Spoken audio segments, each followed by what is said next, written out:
The Connected City Design Challenge is an urban design competition seeking design strategies to connect downtown Dallas and the Trinity River. On July 24, 2013, the challenge held a symposium at the Nasher Sculpture Center, where the 3 professional team finalists shared their international work overcoming some of the greatest city-shaping challenges in the world today. The professional team finalists are Stoss Urbanism of Boston with SHoP of New York, Ricardo Bofill de Arquitectura of Barcelona, and OMA AMO of New York. The symposium was hosted by the challenge curator and jury chair Larry Beasley. To learn more about the challenge, please visit connectedcitydesign.com. My name is Larry Beasley. I'm a special advisor on urban design to the City of Dallas. I'm from Vancouver in Canada, and I'm going to open this. I will then turn it over to Brent Brown, who is the director of the Dallas City Design Studio. That's the urban design studio that is really making wonderful changes here in the City of Dallas. Then we have a wonderful program of presentations where we have asked 3 great world-renowned design teams, urban design teams, to present through their work their philosophy about cities, the kind of issues that cities are facing all over the world, and really engender tonight a discussion about the greatness or the potential greatness of cities and how that can be manifest here in Dallas. The reason this is all happening is that we have a competition going on. Many of you know something about that competition. It is a competition to consider how to reconnect the downtown, the inner city of Dallas, with the Trinity River corridor. We have a wonderful plan for the city, the inner city of Dallas, the 360 plan. We have an extraordinary plan acknowledged around the world for the Trinity River corridor, but we haven't quite found a way to glue those things together in a seamless way so that the synergy of the environment can affect the city and the city can, energize that environment in a positive way. And so that's what this competition is about. And we felt, because it is a very difficult urban design problem, that we needed to have an approach that would bring fresh, thoughtful ideas from people all over the world. And we selected 3 teams to do that.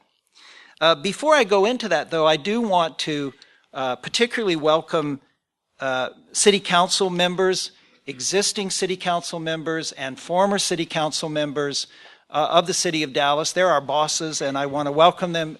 Could they raise their hands so people will know they're here? Yes, welcome. We would give you a collective hug if we could. I want to welcome members of the Dallas City Planning Commission. I particularly also want to welcome members of the newly convened Dallas Peer Review Panel.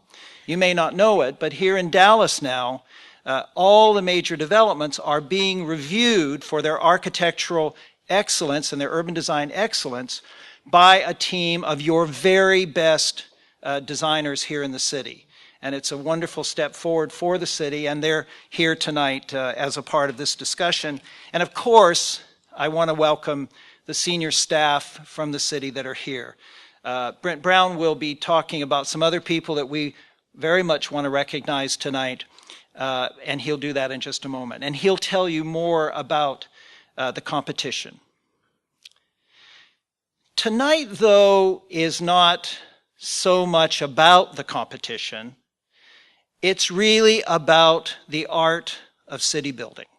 We're in a great museum of the nation, and we should be using this venue to talk about cities, not so much in the functional and the the kind of mundane day-to-day sense, but cities as art. We should have a time, and this is what great cities are doing all over the world, is we should have a time to think about this city in terms of what it can achieve as a manifestation of the great artistry of human beings. And that's really what we want to talk about. We want to talk about it by having these three teams, representatives of these three teams, present their work, and through their work, their philosophy, and through their philosophy, help to identify the issues that people all over the world are facing. And we have three great teams.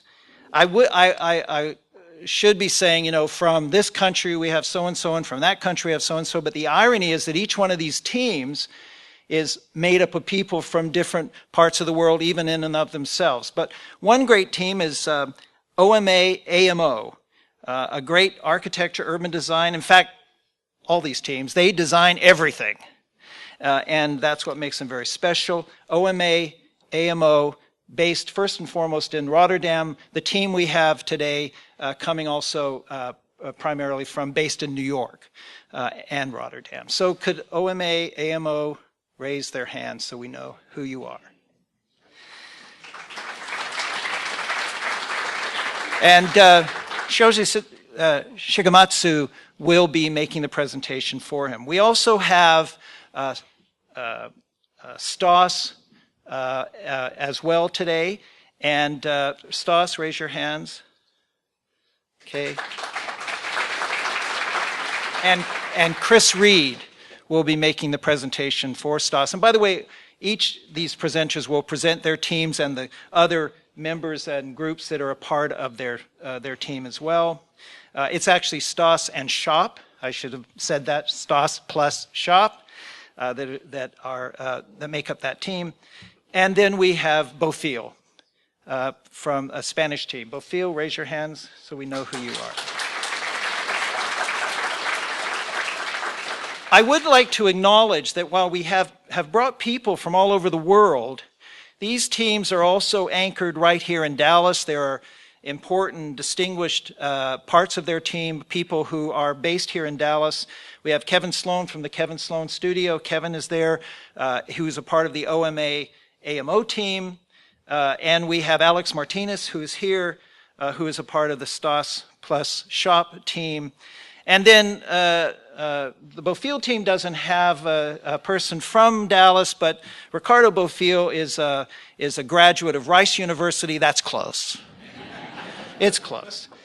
So they have their feet on the ground here in Dallas, as well as their eyes and ears and brains and hearts all over the world. And these firms are doing work all over the world, which makes it particularly interesting for us to have them here tonight.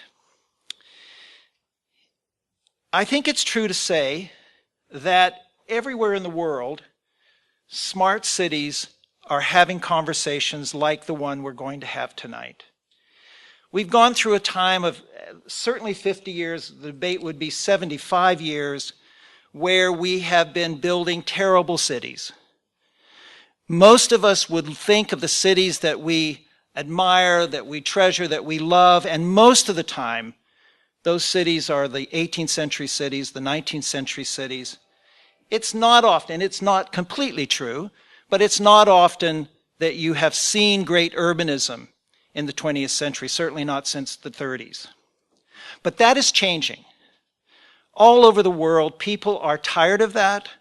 People are tired of the sickness of those cities, the lack of health. People are tired of the extraordinarily negative impacts on the environment.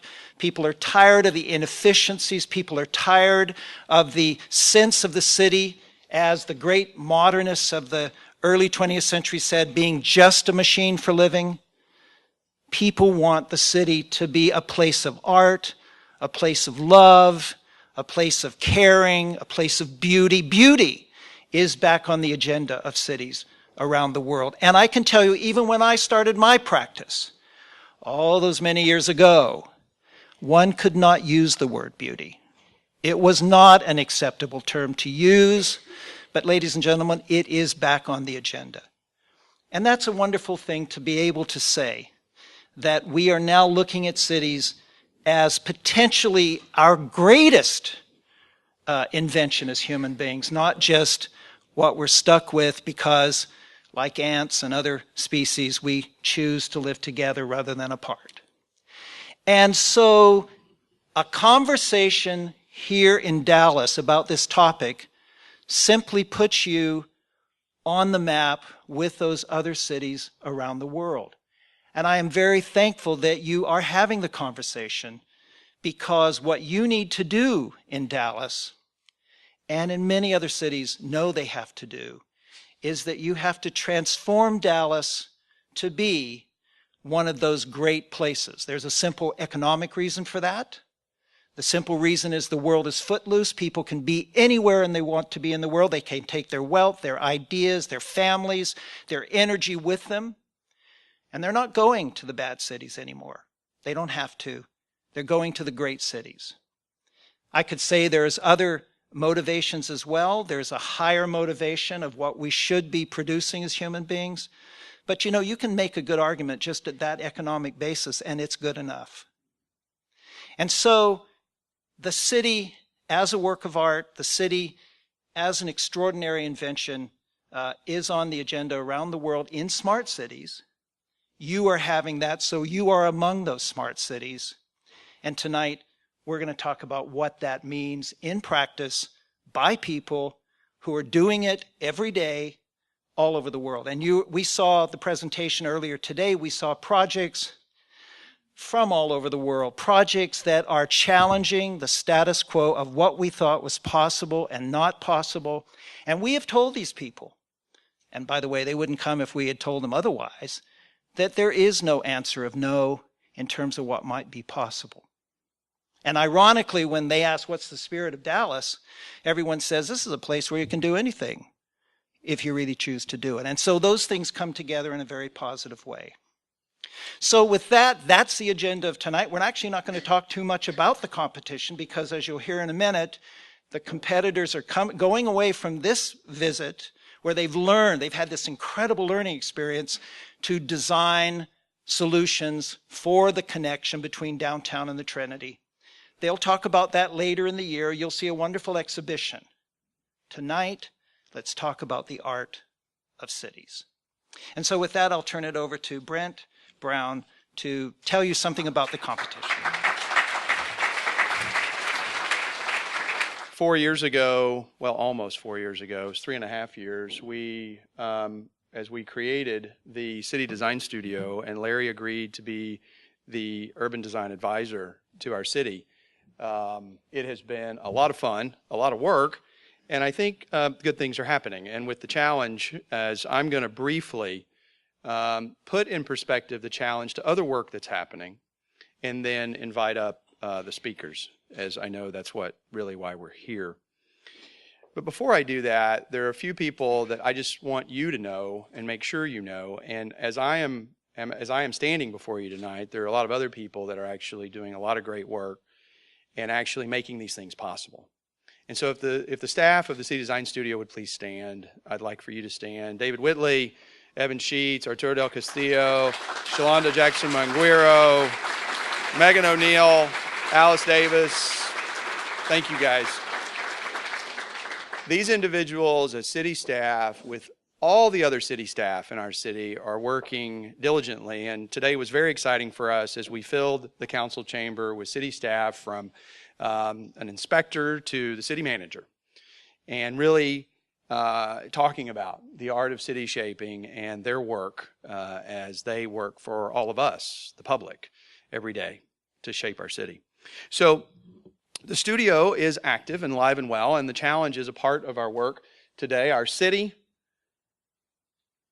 we've celebrated, we've made markings along our Trinity and beginning to make progress.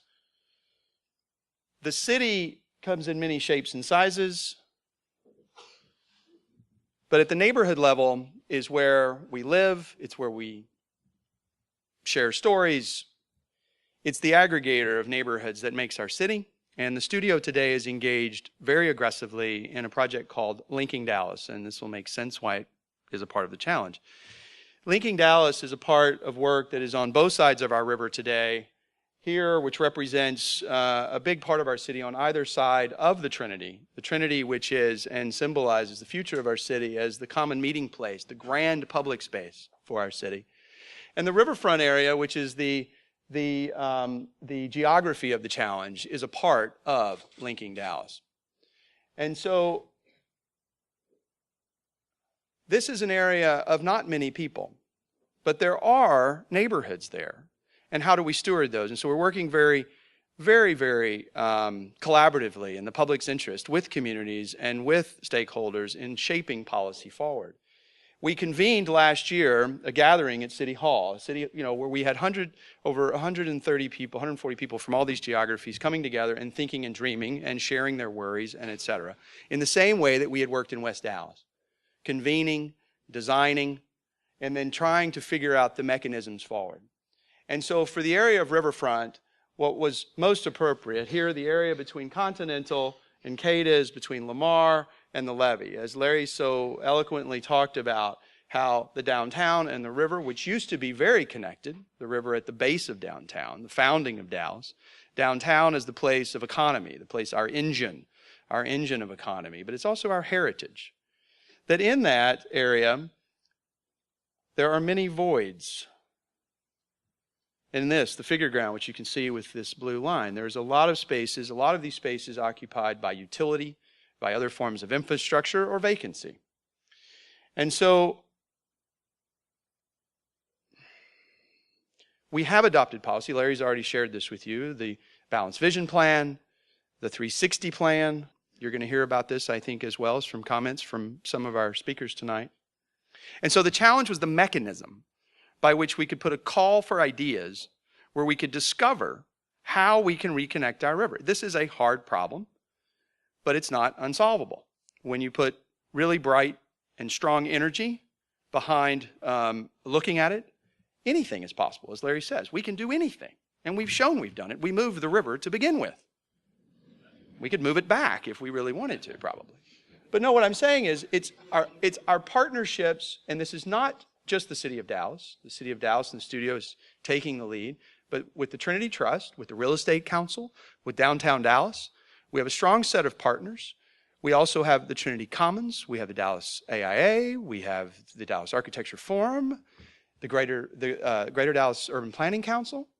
Many of you are here tonight, and together we are working in a way that we can connect our city.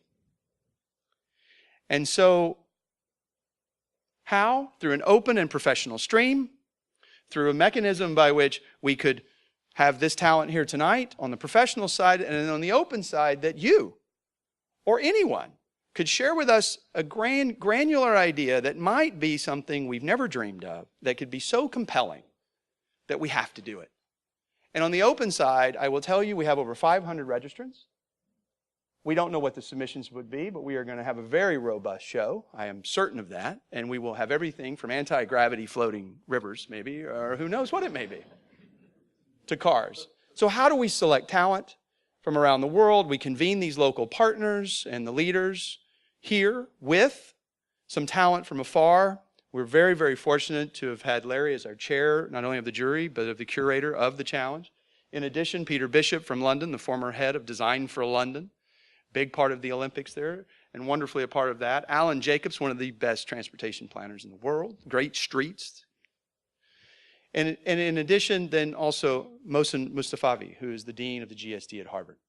And in this conversation, the selection of 3 teams that we have here with us tonight on the professional side. And so with that, I also want to share with you a calendar forward, as this is just one piece of the puzzle, the workshop. For the last 2 days, we have been immersed not only in visiting and touring and going up and over levees and into the river and under freeways and finding shade wherever we could, seeing the place. We've also talked technically, we've talked about policy and et cetera. And so then tonight with the sharing with the public, and then as these ideas come forward and exhibit in the fall and lectures in the fall that will continue to have the dialogue around how we reconnect our river. Good evening. Great to see you all. I've got to say, it's a thrill to be here. We're so excited. The work that you all have been doing in Dallas over the last 10 or 15 years is what really got us excited about entering this competition in the first place and really wanting to be a part of that over the next 10 to 15 years. And I've got to say, the complexity of the challenge, the enormity of the challenge also really appealed to us. So we're thrilled to be here. It is my, well, first of all, I just want to thank Larry and Brent and the Urban Design Studio and our hosts, Gail and the Trust yesterday and the folks at the city today. We've had an amazing time for the last 2 days. Most importantly, probably, they've kept us well fed, well nourished, well quenched, and so it's been a great couple days. This is my first trip to Dallas, and so I was warned that there would be an initiation to it. Brent obliged yesterday as we're out on our tour. He made each of us stand in the middle of the BG, this one in front of the tower, just to say that we were here. But I've got to say, you know, we've heard great stories. We've looked at a lot of the literature. For me, it wasn't until I climbed atop the levee and really finally saw the river and the enormous floodplain, when the power and potential of this project really came to life for me. The expanse, the big sky, all that really resonated with me. And yet, you know, Gail yesterday was so good at reminding us of the intimacy of this place as well. Once you get down into that, you realize that there are things living. There's water, there are fish, there are birds. Occasionally there are people too. And really, you know, getting into that was magical for us. So we're really struck. I'm joined by my colleagues at SHoP and Gresham Smith and partners for this journey forward, and we're looking forward to it. Now, we're a collaborative team of architects, landscape architects, urban designers, engineers, planners, scientists, real estate folks, economics folks. But at the heart of it all, we're city people. We live in cities, we grew up in cities, we work in cities, we work on cities. Cities are messy and complicated places. We've worked in cities across North America and across the world. Here in Toronto with some pretty big infrastructure issues of its own, on the waterfront in very, very dense places like Lower Manhattan and New York City, on complicated lakefronts, former oil refinery sites at the foot of a downtown of an emerging city in Canada, again on the waterfront, this time in Staten Island, at the hub of transit facilities and future public facilities, and really across places like Milwaukee and Green Bay, where you have all this stuff, all the stuff that makes the city work, coming together. But all that stuff doesn't really make for hospitable places. And so this has really been the heart of our work, our collective work for the last 20 years, I'd say. Now, I'd say one thing that distinguishes us is that we really take seriously the idea of using landscape as a driver for urban form. We start with nature in terms of our thinking about city making and city form. And yet we're equally committed to the idea of density. Density produces the kind of vibrancy and diversity that really make great cities thrive. We're also entrepreneurs. I think our collective practices have been committed over the last few years to rethinking architectural practice, landscape architectural practice and planning, really rethinking the tools and techniques that we use to design and fabricate and construct on the one hand, and also to strategize and activate cities on the other hand. Really want to organize my talk tonight around 5 different ideas that together characterize our collective approach to making cities.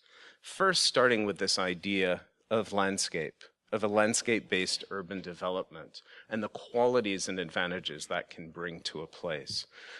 Using some work in Shanghai that we did recently, landscape's really important. The idea that you can start with nature in the city. You don't have to leave the city to find nature, that you can really have it as the kernel for good city making and good urban form.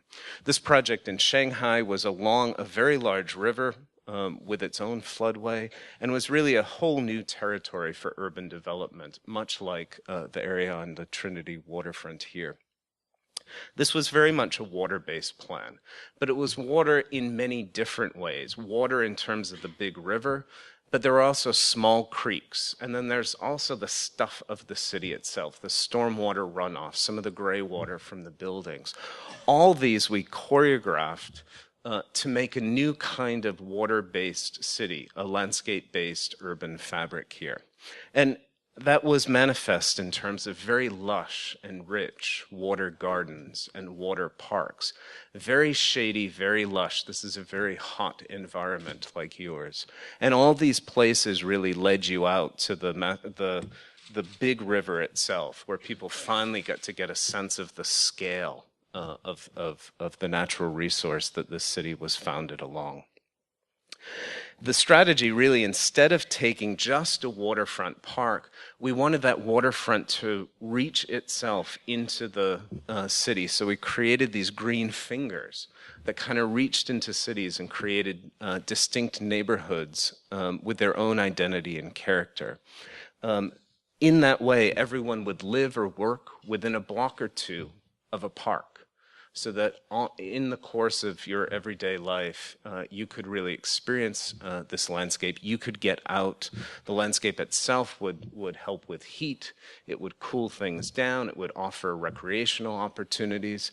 But importantly, too, it created the strategy, 100%, 70% more waterfront and parkfront development.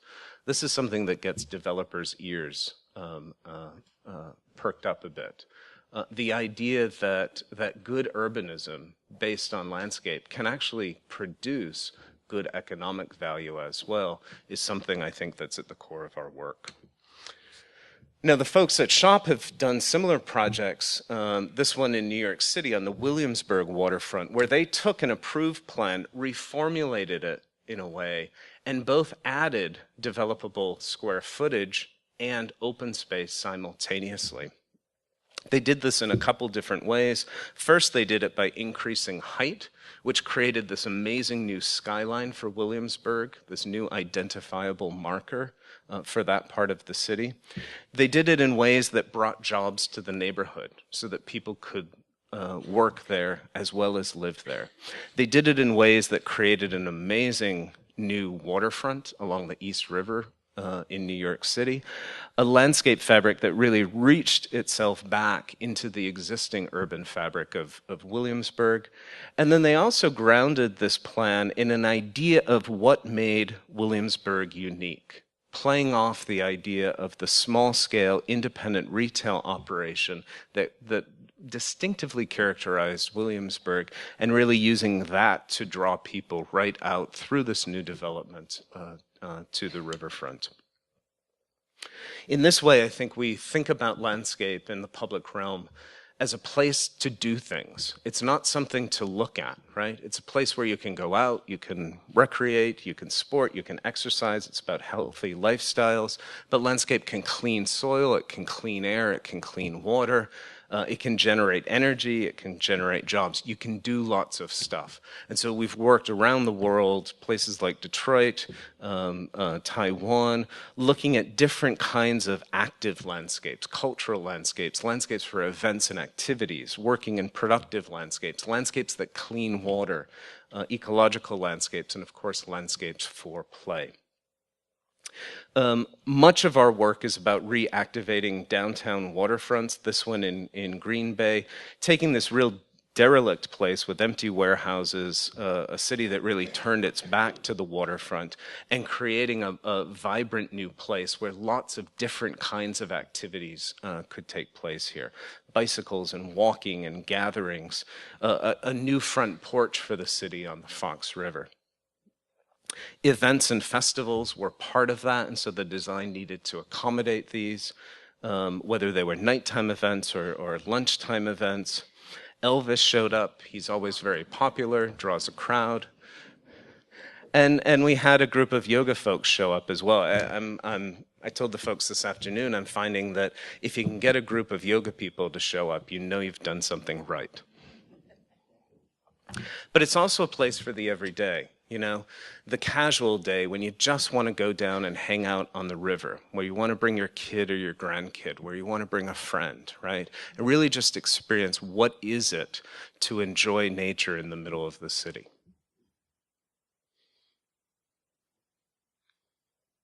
And it's a place for love.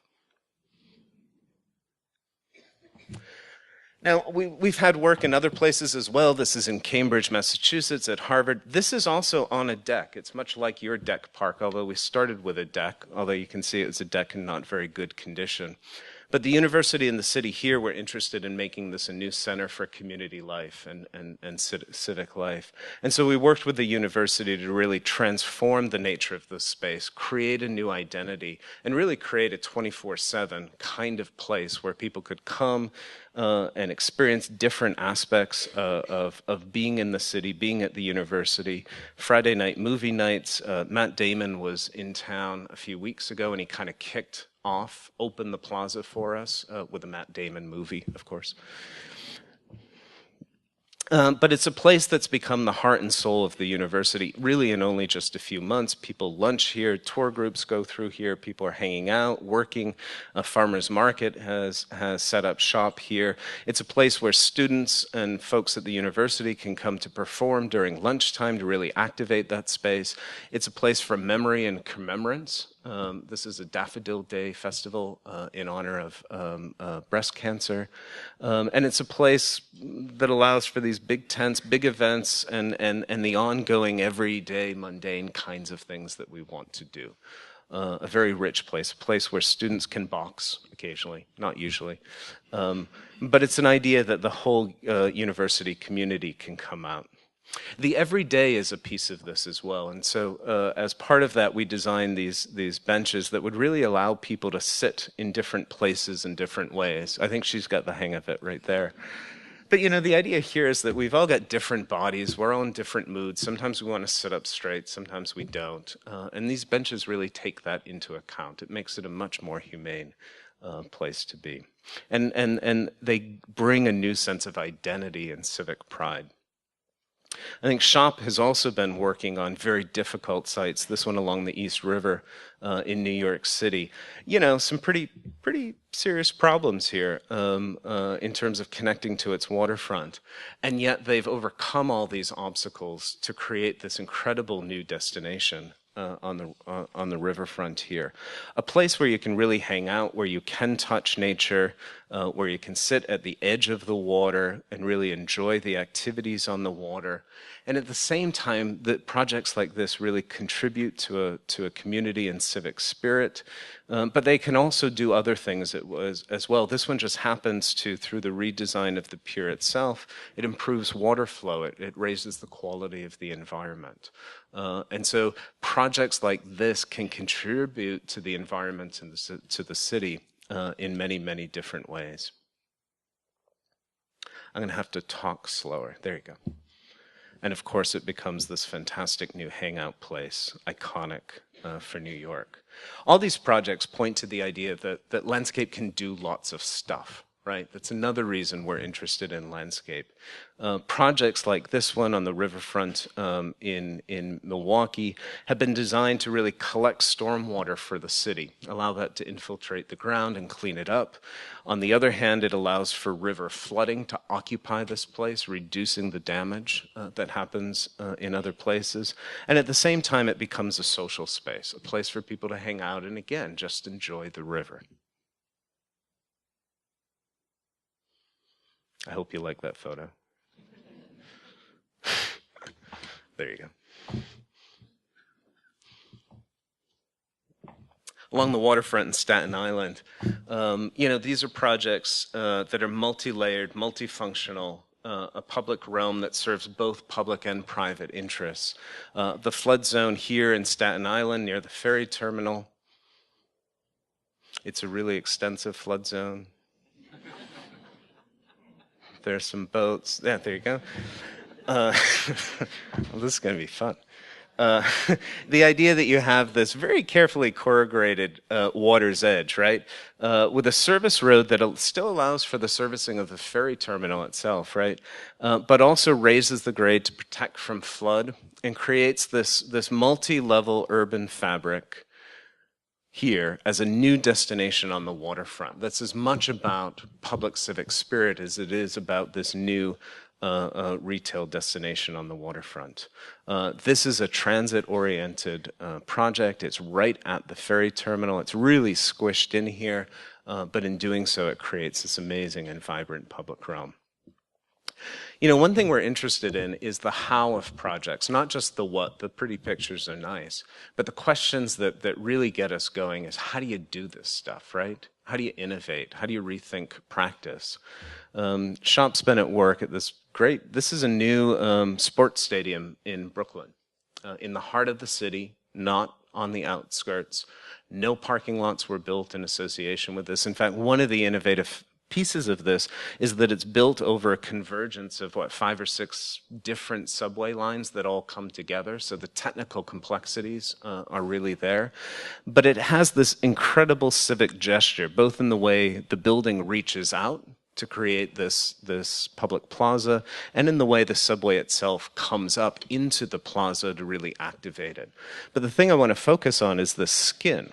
This very unique skin that really helps to break down the scale of the project within the city. These are some of the architectural design drawings that were developed. And all of these represent a series of these steel panels that were specially designed and fabricated for the project. This is a project that's super, super complex, right? But it needed to come in on time and on a pretty tight budget. And so they did things through digital modeling, where every time they shift the bigger form, they had scripting software that could then rework how every single panel, thousands of uniquely designed panels, would each be adjusted and designed.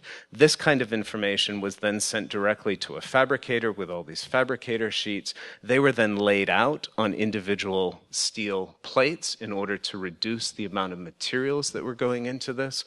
All of this was then hung. They did a weathering process within a factory.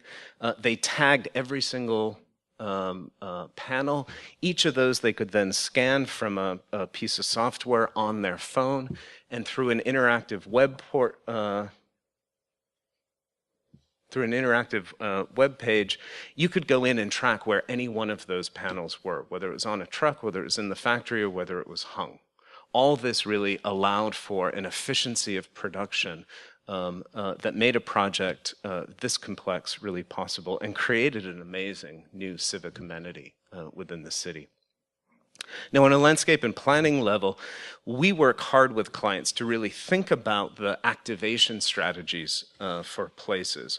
We're very much interested in working with clients, food, testing different programs, getting activities out there before the projects actually exist. And I know Gail and others have been very active in doing this along the riverfront. How is it that different kinds of activities can be organized out on sites? How do we use these as tests that inform the design? And more importantly, really, how do they activate these spaces during the long duration that projects like this take?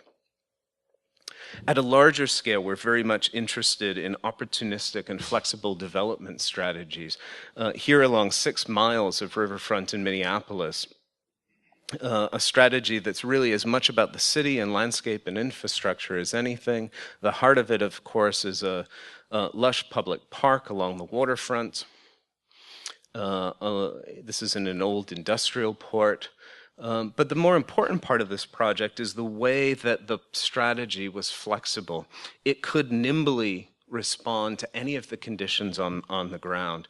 It was built off existing land resources and ownership patterns, existing infrastructure, rights of way, and designated high priority sites. It picked off the easy wins first and identified catalyst sites that would help to get other balls rolling. And so in all of this, the idea is to not have one path forward, but to have multiple paths forward that can continue to respond to changing conditions on the ground. Finally, my fifth point is about strategic public investment, how landscape can really make for good economic development. And I'm going to use the example of the High Line in New York City, where the city spent $110 million in public infrastructure and landscape. That produced $2 billion in new private development. That produced $900 million in tax revenue. That's a huge return on investment. That's because the city was committed to making this investment up front. It gave developers, individual property owners, the confidence to move forward, and it really inspired a whole series of other projects. It's that kind of thinking that really helped SHoP on the East River neutralize this overhead highway, create this new waterfront destination that reconnected all these different neighborhoods and urban fabrics directly to the river, and catalyzed a new set of development initiatives in each of those places. Similar story in Green Bay, Wisconsin. That waterfront, part of the planning study really involved looking at all of downtown, kind of ripping out some of the mistakes that had been made in the past, reconnecting the urban fabric, the street grid, creating 16 new development plots, all of which then contribute not only to this public investment the city was making, but to private enterprises coming in, new restaurants, adjacent affordable housing, condo housing, new office spaces, new cultural institutions. And all these folks will tell you it's because of the investment that that city made first that they came down there. There are also 2 new corporate headquarters locating in this place. So I think, just to sum it up, all that then contributes to this new sense of civic life. With that, I'd say, we're very eager to help rethink how this place can work, how we can create a great new riverfront for Dallas, using both landscape and density as drivers to really reimagine this riverfront as a new and vibrant piece of local Dallas culture. Thank you.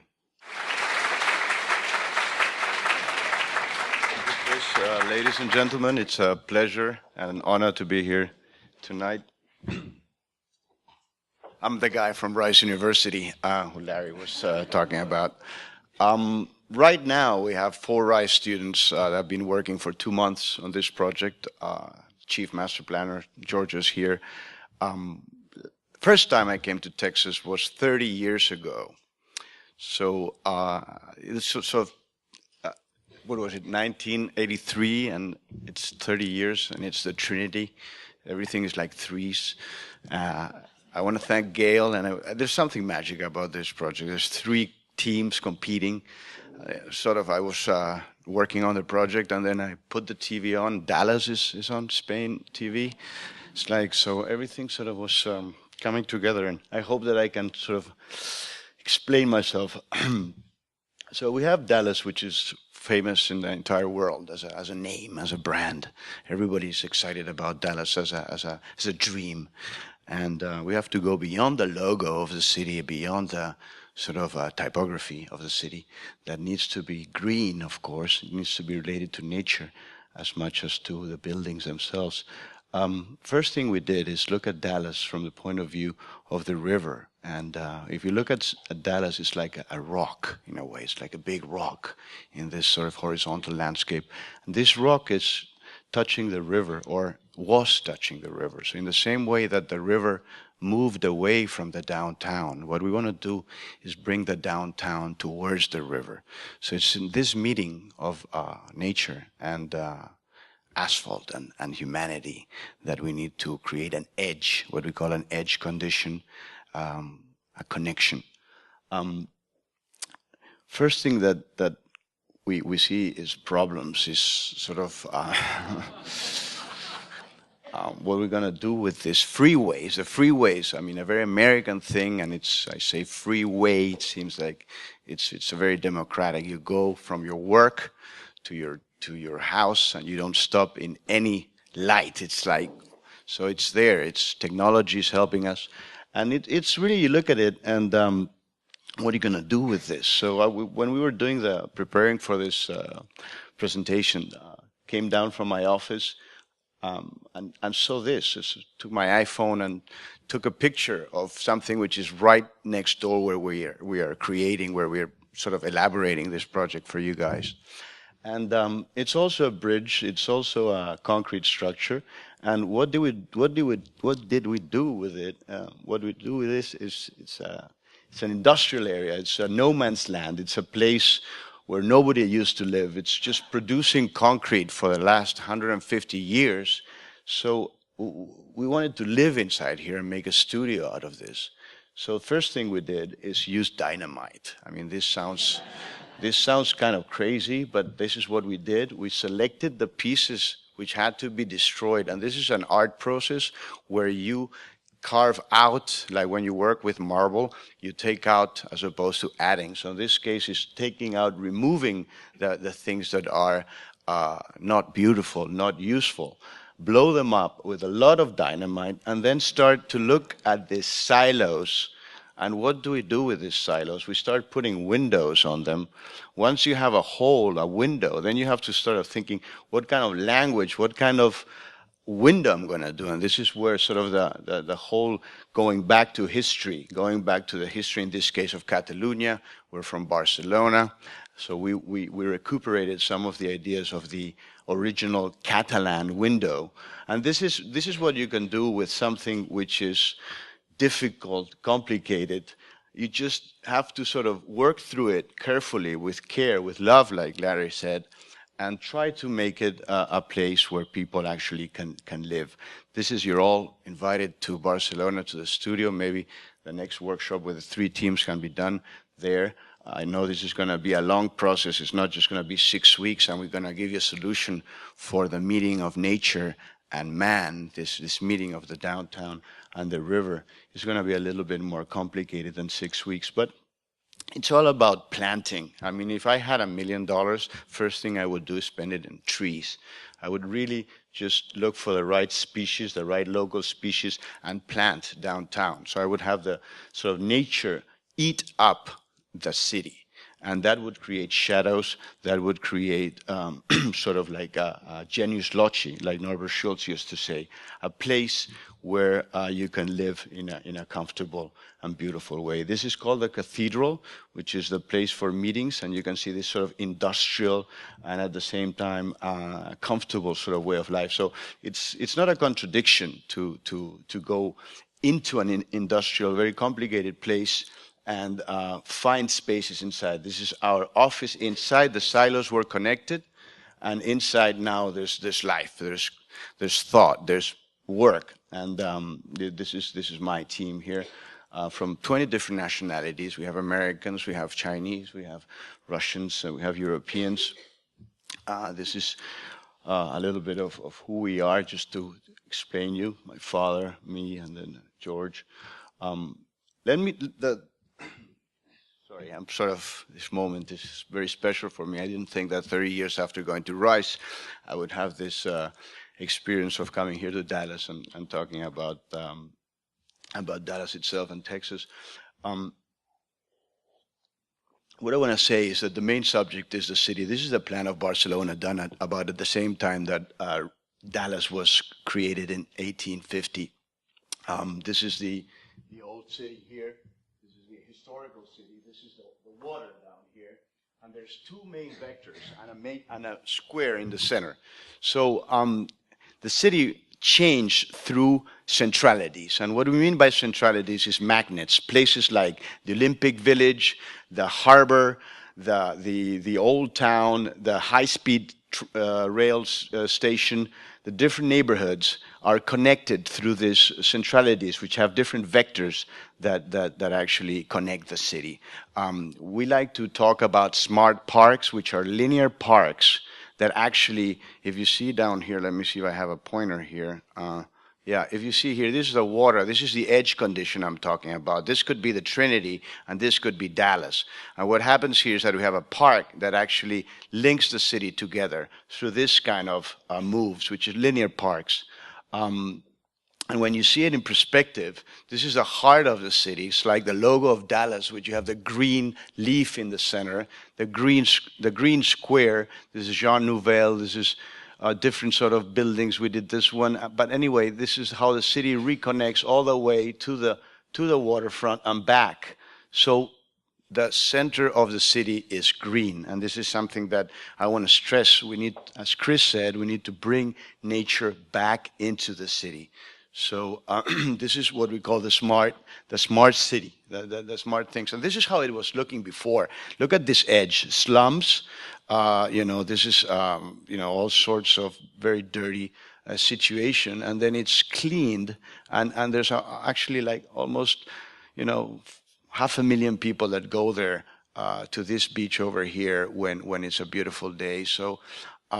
You can have freeways right by the beach. So you have this freeway, which is right by the beach, and actually you don't hear any noise from the freeway. Why? Because it's done with this sort of buffers, this way of capturing the noise. And then above, you can have this kind of situations, which is sort of this pedestrian city, this city full of trees, this city full of bicycles, running people. This is the kind of city that we're trying to propose for Dallas. So we have this vector that could be like Main Street, Dallas, going all the way down to the Trinity. This could be something happening right there, which is a magnet, which is a port in this case. And this area right here, which is social housing of the 60s, actually became totally integrated into the city. So we bring down the vector, and then we create a new skyline for the city. In this case, trying to work with modern pieces and then more of classical pieces, trying to combine the classical and the modern. And this is our master plan, and this is what happened at the end. So we have this main street coming all the way down, some magnet here, what I call a magnet, solar energy, this area here, which is the marina. There's a Herzog de Meuron public museum. So, and then you can create also density, and you can create this sort of edge condition, this skyline that you see here. So the city of Barcelona goes all the way down to the other side, where we did another piece, which I'll show you briefly. And I want to talk briefly about the Barcelona block, which is the way that we organize blocks in Barcelona, which is, for example, you can have a tower, and then you can have like a low building, and then you can have this sort of courtyard space. Inside, you have a courtyard. And then when you start combining courtyards and blocks like that, you can have an actual street structure, a city structure. And this is not so different from the ideal block of Dallas. I mean, you have a historical block here that can be worked on and can be taken to the next level of excellence in design. What we did here is the same project. We have 12-level tower here. This is sort of like a luxury tower that lives with a retail front, that lives with a place with lower, middle, all incomes are mixed, and all of them enjoy the Trinity or the Edge or the park. So when you have an edge, you have space. When you have space, you have the possibility of creating a really interesting condition, which is, I think, what we have here in Dallas right now. This project over here is the W Barcelona. It's the other side of the edge. It's this building here. We reclaimed this entire area. I mean, the actual pier was here. We opened the new pier, created this 2-kilometer pier, and then this is like a plaza, and actually it's the same height as the Levy in Dallas. It's 10 meters. So what we did here is create, you can see this space coming right onto the water. One landmark, which is slender, it doesn't block the views, and it's enjoying this position, this magnificent position right on the water. It's a W hotel with a ballroom, with a beach. It's sort of the other end of the city. So we went from that end, this is the Olympic Towers, and this on this end. We wanted to be, there's a big discussion in the office whether we should do a straight or a curved building. I said it's either feminine or masculine, and the feminine won, because when you're so close to Mother Nature, you have to be soft. You have to take in the wind and be soft with something which is much, much bigger than you. You can't be sort of phallocentric, I would say, or too masculine. This hotel just sold to the Qatar Foundation for $200 million. It was built for $60 million. So it got a good turnover. And well, hope you all come to Barcelona and see us the next time. It's kind of flashy at night. It has to be. It doesn't have a casino, but it has lots of people that come and have a great time. So it's interesting how it worked as an economic engine and at the same time as a landmark. Another edge condition is this. We're in the same edge, the same city of Barcelona. As you go further, you have the river that was actually, we diverted the river. The river was here. We moved it to create this this place for boats. Fright, the Chinese actually bought it, and then we created an airport here. This is an old airport meaning Olympic airport, and this is the one we inaugurated a couple of years ago. And this is the airport right here, and the edge condition, which is the water. So everything is happening along this edge. And this is why I selected this project, trying to think about the Trinity, trying to think what is relevant for Dallas, how Dallas is changing so much ever since I was here 30 years ago. I mean, the city, you know, it's barely the same. This is one roof that contains 85 football stadiums. So it's one facility which can have from courtyards to, you know, you could imagine this being an airport or being something else. I want to talk about the event strategy 1 second. We need events. In the Trinity, we need events, whatever they are. Flying, sailing, boating, the Olympics, the running fields, but we need people there. And what Barcelona was very lucky to have the Olympics and to generate on the top of this mountain this Olympic ring.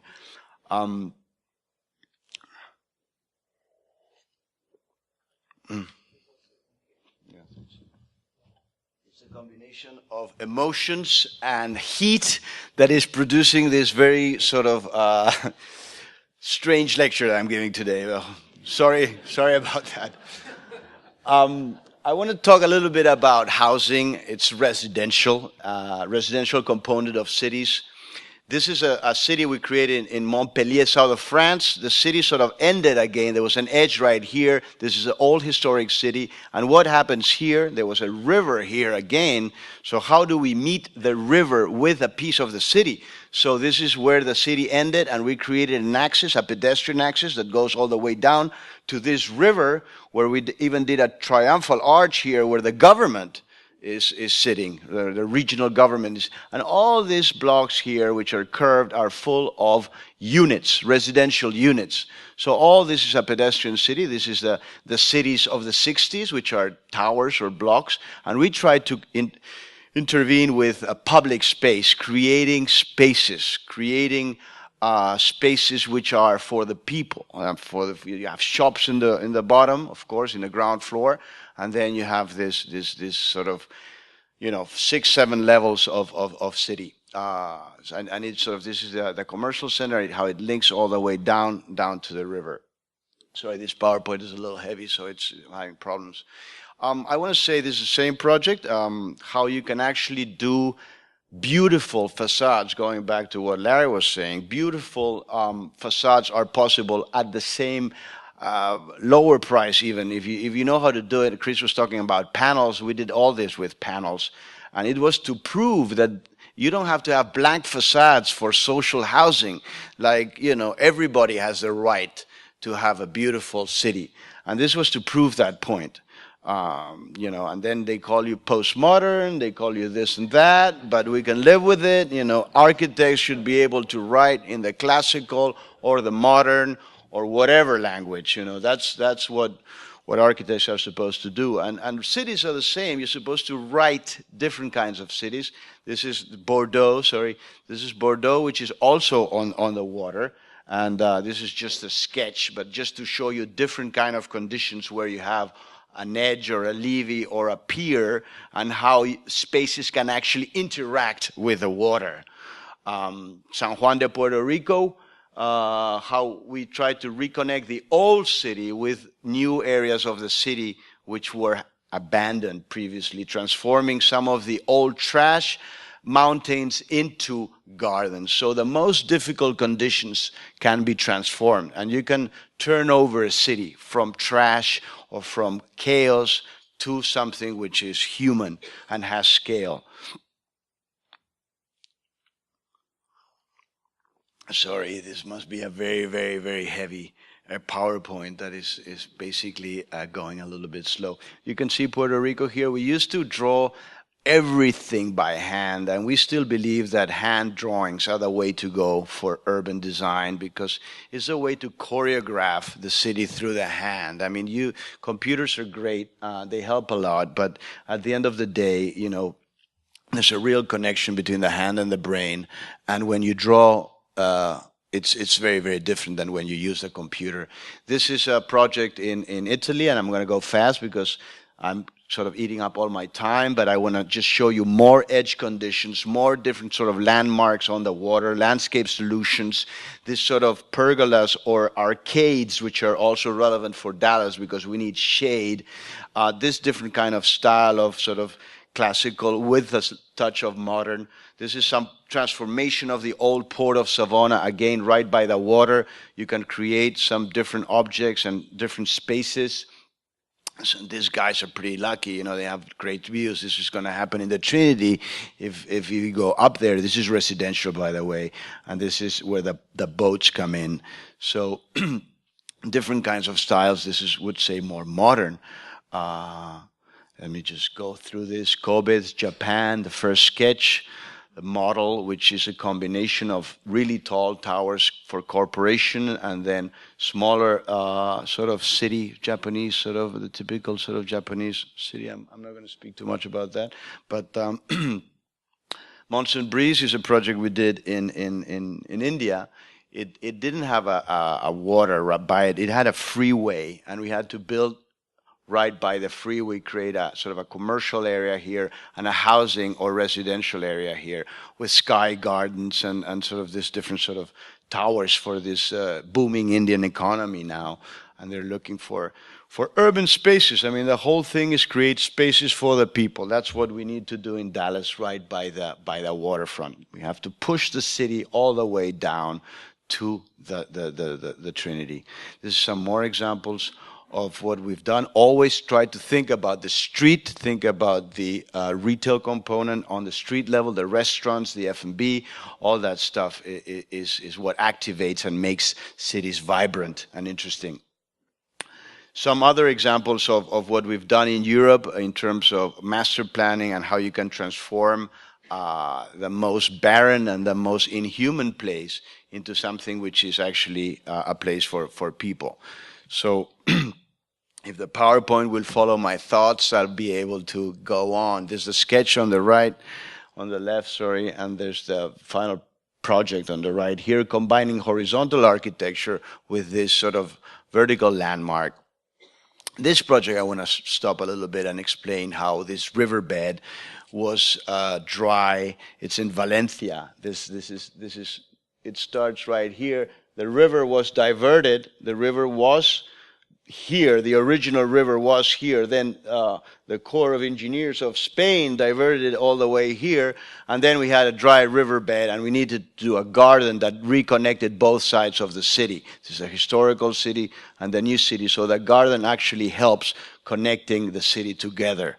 This is a master plan, part of the master plan, how this dry riverbed is actually reconnected through landscape. I think this is a valuable example for you guys, because you can see how the landscape actually it becomes a connector, and then you can have shadow gardens, you can have places for shows, you can have theater, and then when you have water, because of course the memory of the water is so important, under the bridges is controlled, small water elements, and this is what it looks right now. This is at the beginning. Gardens at the beginning are difficult because the trees are small, but after a few years they become lush.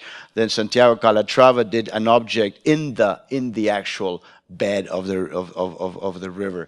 So this is what I wanted to say. This is a lake also, but it's not in the organic shape. It's more of a geometrical shape, because here we're in the Arab tradition where we need to have a memory of the past. So we're working with geometry. Manzanares Park was done in Madrid a few years ago. It's surrounded by freeways, and it's a park which is in a very, very difficult area of the city.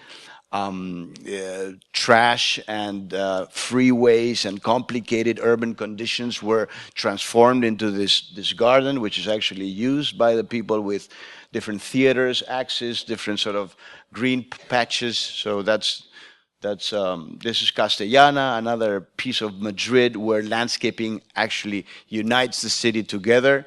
And this is Moscow, and I want to stop here and say that this is the same size as Dallas. Dallas is 999 square kilometers, and Moscow is the same size. But Moscow extended itself and doubled its size, and we worked on this project, and there's some people here in the room that also worked and actually won this competition, Larry. Here. What I want to say here is that you have to look at the regional aspect. This is the region of Moscow. This is Moscow City. And the way we were trying to create these connections between the city actually became the logo of the city with the river that goes through it. So not only it's urban design, but it goes down to the graphic scale too. I want to say that this is Moscow right here, how this plan actually grabs, like a lobster, grabs into the city. This is the Kremlin, the actual Kremlin, where the president is, and they wanted to relocate the Kremlin out here. So we had a sort of a city which is like a two city, like here, Dallas and Fort Worth. Some 3Ds of this city. This is a financial center of the city of Moscow, as planned by my team. This is the streetscapes of Moscow. You have to create streets, you have to create gardens inside the city. Some strange objects that always are fun to do. And then another project, but I think it's important. This is the first sketch, but it's the Boston Artery. The Boston Artery was right here. I'm talking about the freeways. It went underground, as you all know, and a park was created on top of it. So we have a park, and we have some objects that actually pay for this park. So all the solutions are possible for the Trinity. I mean, we can do different sort of schemes, and they need to be economically, clear and need to be drivers. What we want to do, this is the downtown Chicago. What we want to do in Dallas is to bring in people. I mean, this city, the center of the city is mostly office space. It's monofunctional, and we want to mix use it. So we want to bring people in. In this case, it's a tower that we did, a 250-meter tower. It's small in Chicago. It would be big here. The point here is there's like a Greek temple, which is actually with a base and a top, and it has a sort of a development up. It's very difficult to do a vertical temple, and here we wanted to prove that it could be done with 90% efficiency and the whole thing, and it's right on the Chicago River. So this is just examples of what can happen if we do things right. I mean, this, of course, the density here is outrageous, but it's like 24 here, so it's the FAR. The Airborne Center is a project we did in Chicago. It's this one right here, right by the Mies van der Rohe and the Calder. So it's an honor to be sitting right there with the big masters, the great masters. Glass building, just not to always write in the same language. We said we can write classical, we can write modern, and that's what we should do. And this project is very dear to me because it's Rice University Shepherd School of Music. This is the Rice campus, and this is the building right on the axis. This is the library. This is Jones School, where we used to be. This is Sallyport, and this is the building. And we did this with Heinz back in the 90s when I was already graduating from Rice. We won this competition and did this building, which is very, very, very beautiful, actually. Let me show you some images. It's brick, and these columns are made out of concrete. And inside there's a beautiful there's the organ, and there's the symphony hall, and then there's the concert hall. It's this building here, right on Houston. And what I wanted to point is this sort of Spanish touch that we gave, or Byzantine style, whatever, the Rice University.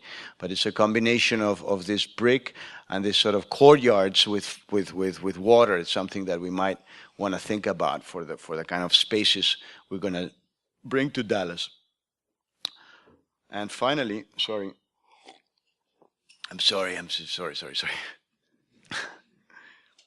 It's a mixture of technology, emotions, heat, and great audience. Point it that way. Okay.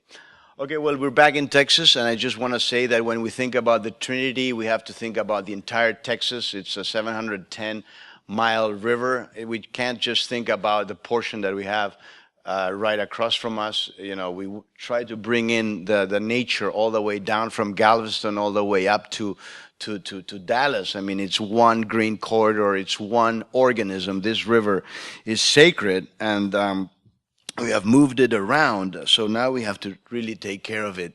Really sort of, there's a science called biomimesis, which is how to copy nature to bring it back.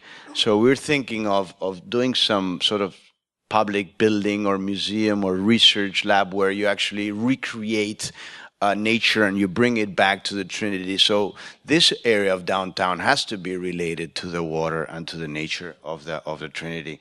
The dual city, these two cities are living together, so we need to think about these green corridors that are actually linking both cities.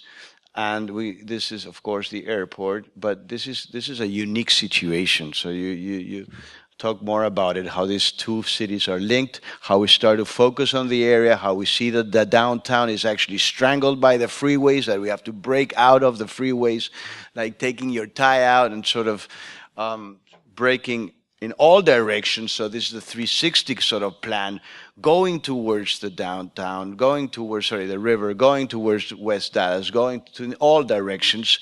How we're going to do it, we still don't know.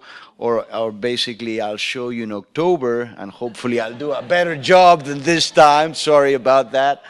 But we definitely need to connect Dallas, not just across, but to inside. And this is the rock, the beautiful rock of Dallas. We know that it has to move. This downtown has to move, and we have to create this sort of new city. How are we going to do this? How are we going to...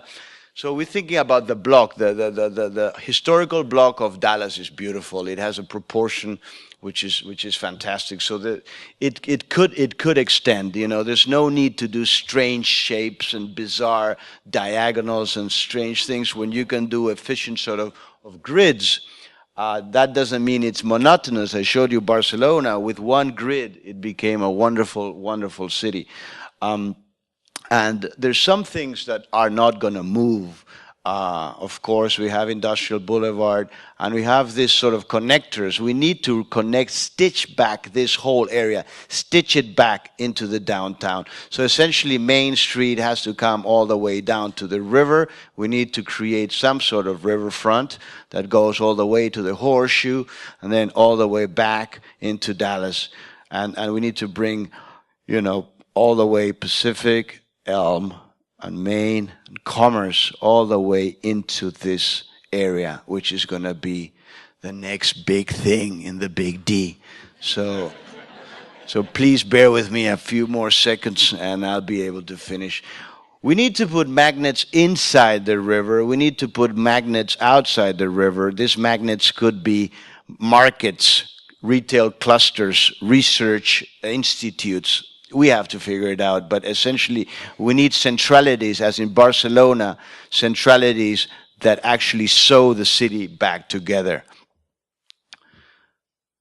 Finally, this slide, just to see what would happen, and we have some of the developer interest actually here in the room. What could actually happen if this is developed is that actually the rock, the beautiful rock of Dallas, could be transformed. The skyline of Dallas could be transformed. So we have a huge amount of work ahead. The three teams are great teams, and I'm honored to be collaborating and cooperating with them in this wonderful, wonderful challenge. Thank you very much, and sorry.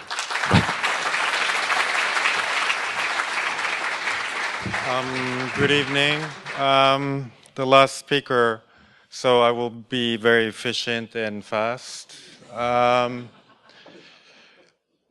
spoke first in the daytime, so you know it's good balance. On behalf of OMA, I would like to introduce me a leader, our landscape architect, who will also present her work in LA. And I'm very glad on behalf of OMA to come back to Dallas after being able to work with wonderful people here. So thank you, Larry and Gail and Didi. So very brief introduction of our office. So we have office in America, in Europe, in Middle East, in China. So we can actually absorb and understand the diversity of the trend that is happening. You can't really see it, but we have about 80 plus projects simultaneously happening in 35 plus countries right now.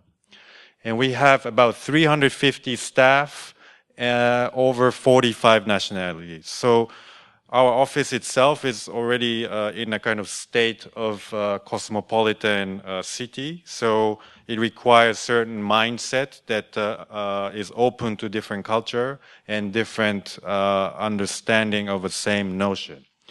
What's happening in the world is such that this is a GDP map. The wider it gets, the higher the GDP is. But of course, the darker cities, which the GDPs are lower, is growing faster than the GDP, where the GDP is higher. And we all know that we are at the crossroad of the city becoming more dominant than the rural area. So the entire Earth is basically more than 50% a city. So in that kind of situation, what's happening is that in 50s, we only had 2 megacities. Megacity is a notion that is a city more than 10 million inhabitants. Now in 2025, we will have more than 29, so about 30 megacities in the world. By the way, it's only 2 American cities, New York and Los Angeles, predominantly in Asia and Africa. So in that sense, in that case, again, the megacities GDP are surpassing actually that of the countries nowadays. So city itself is becoming an entity that we all never really experienced. So this is just a kind of simulation and a kind of trying to unlock our fixed mindset. This is a world map, just outlining the megacity regions. So in the future, maybe our maps can be described as such that only highlights the region of megacities. It's also notable to say that the 40 largest megacities cover only 3% of the land, but the economic activities, 76% of economic activities are done, and 85% of all scientific innovation. So we are thinking, this competition is also about thinking ahead, not just Dallas, but for our next generation, what the city is about. So we are conceptualizing what kind of team we need, what kind of mindset we need. And we think that there could be a notion that is not a megalopolis, which represents some kind of complex urban form, but more of a mixture of physical and thinking that is interwoven. So it's a megalopolitics, which for us represents some kind of collective intelligence that needs to be developed as a methodology to tackle the future cities. And we are very happy that what the framework that Larry and the city of Dallas put together is actually very similar to what we were thinking as a right mindset or right framework. So in our office, we also have a similar framework. So we have OMA, that is architectural arm, but AMO, which is a think tank that deals with non-architectural commissions. As you know, our origin of the firm, our founding partner Rem Kool has started to talk about urbanism in the beginning. So our origin is in a kind of urban design. And since then, we have been delivering many projects, such as this one in north of Amsterdam in 80s.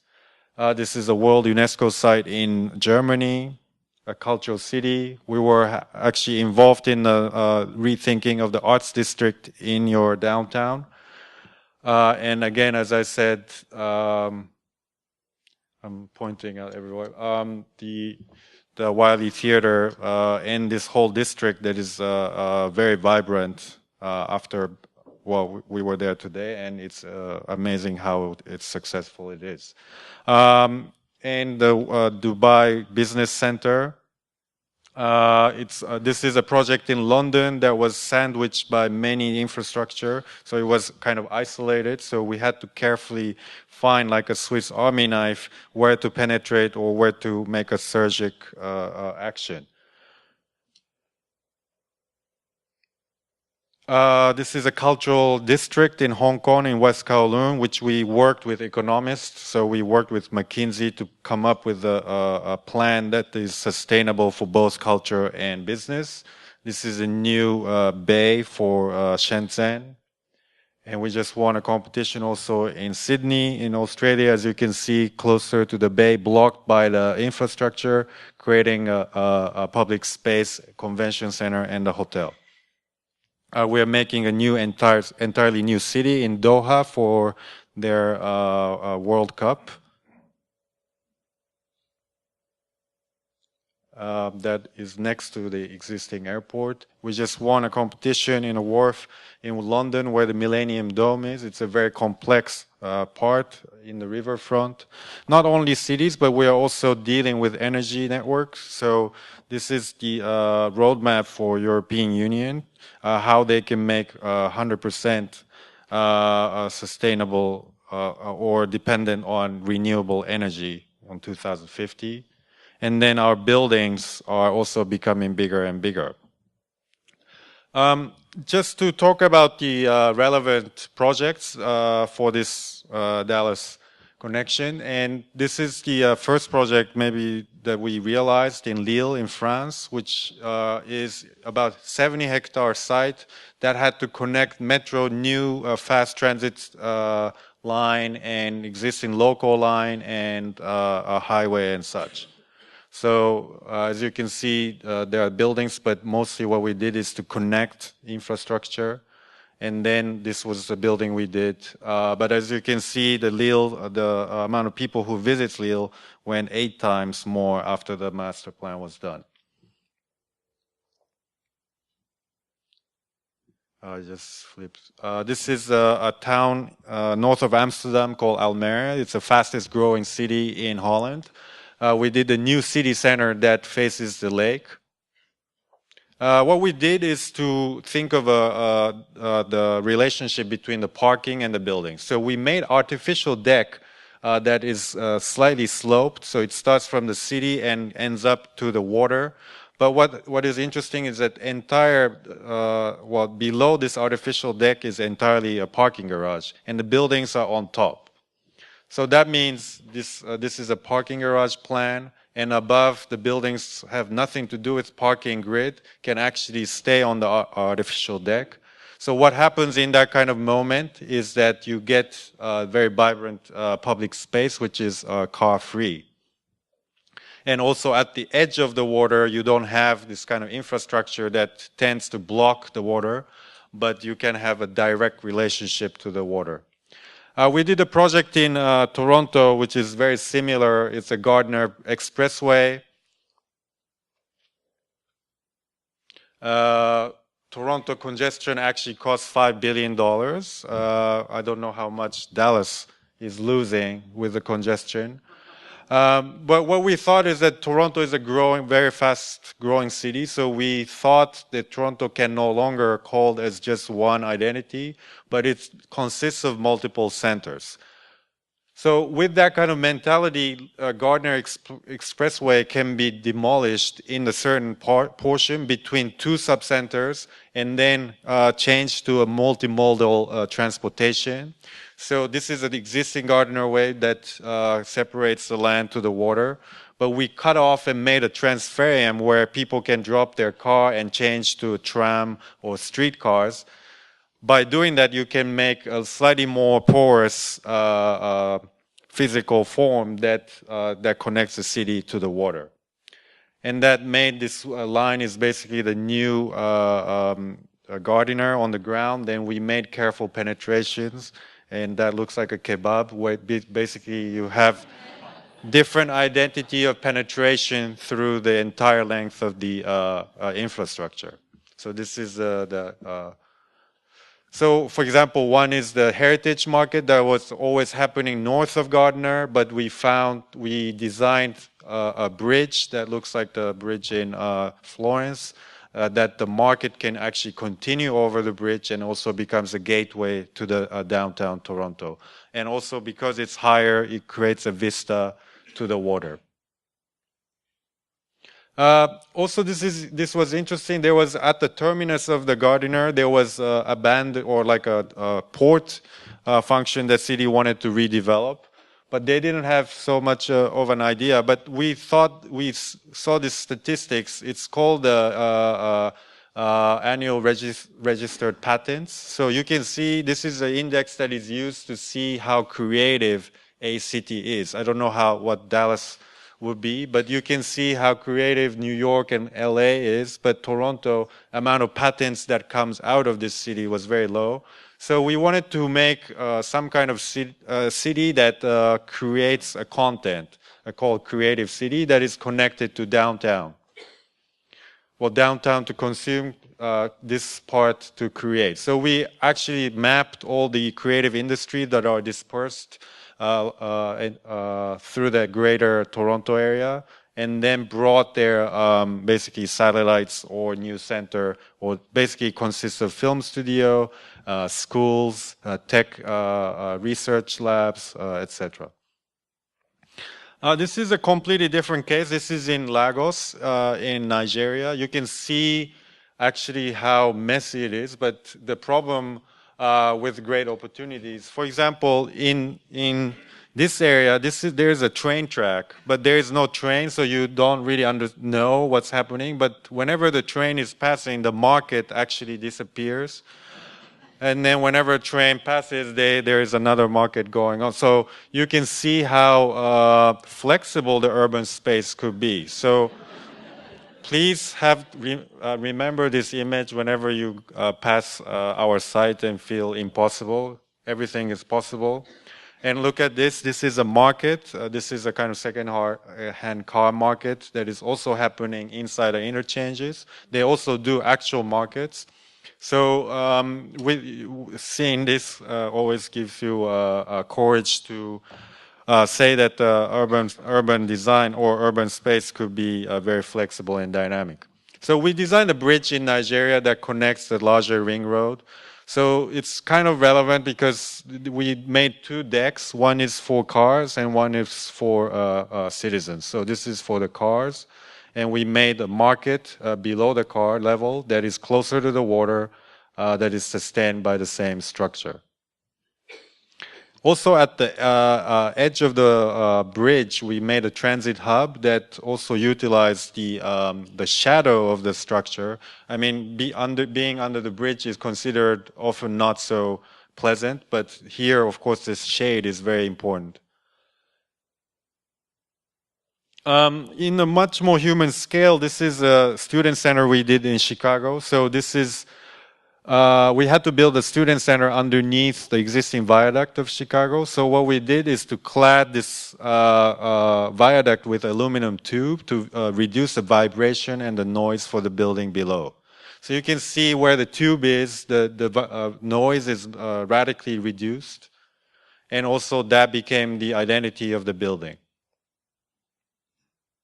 So you can also imagine in our site to have some kind of surgical project to, let's say, reduce the noise, pollution, and vibrations. We just won a competition in Miami Beach to redo the convention center, which was dividing the resort and the urban situation like Lincoln Road. So basically we proposed a very green, 700 more green than what used to be. More compact footprint for the convention center.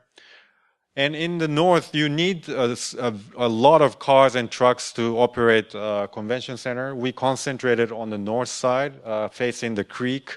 And what we did is to make some kind of stepped car park covered with berms. So it becomes a kind of a recreational hill where citizens can go and enjoy.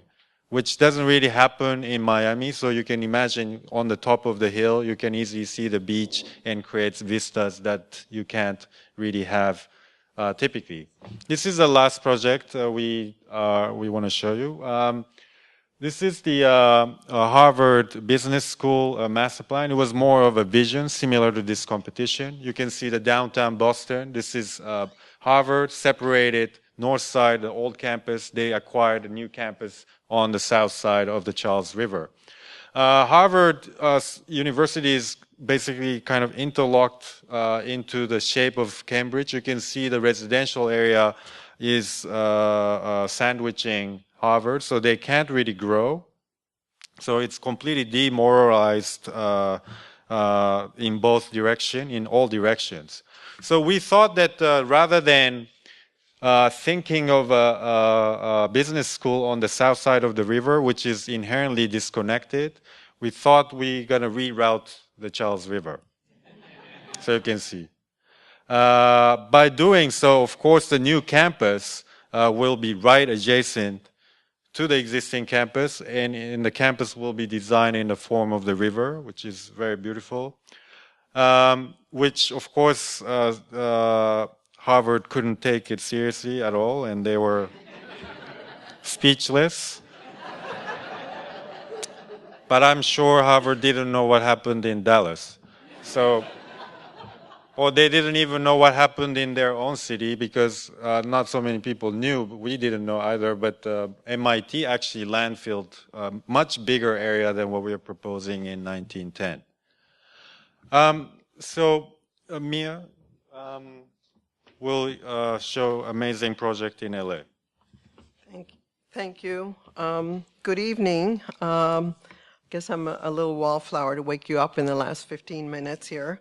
Mia Lair and Associates, we're landscape architects and urban designers in Los Angeles. Ben Feldman is here with me, and we're very pleased to be collaborating with OMA, one of several collaborations on this magnificent project.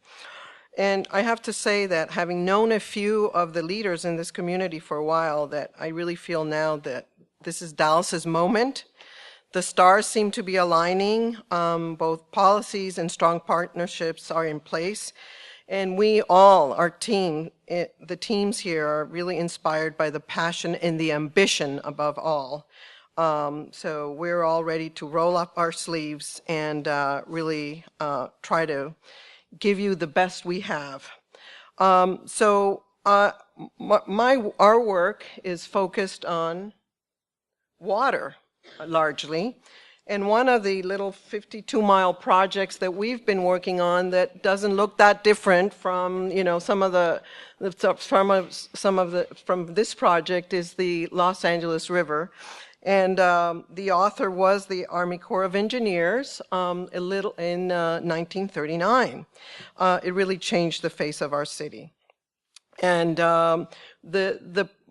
here we have the way that many people know the river, and it's through movies, and across the world people think that you can harness a river this way and it's okay because it's either Arnold Schwarzenegger or someone else in there doing something. Here we are with actually one of the one of the city councilmen taking the mayor of Rio de Janeiro through our river. Really, we started work on the revitalization master plan in 2002.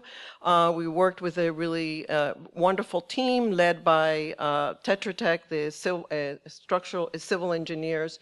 And really it was about finding the invisible.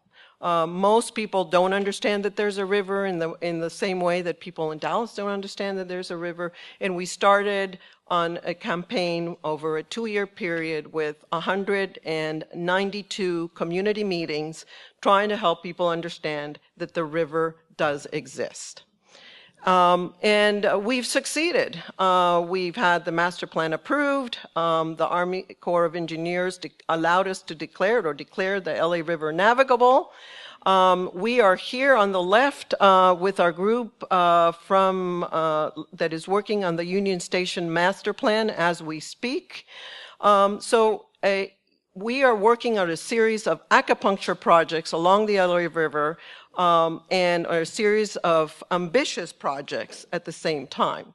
So what we were trying to do, and this is our river corridor, was to create this greenway to connect the neighborhoods, east and west and north and south, to extend this open space into the neighborhoods, to allow this riverine environment to read, to enhance the river identity, and to really create value and economic opportunity.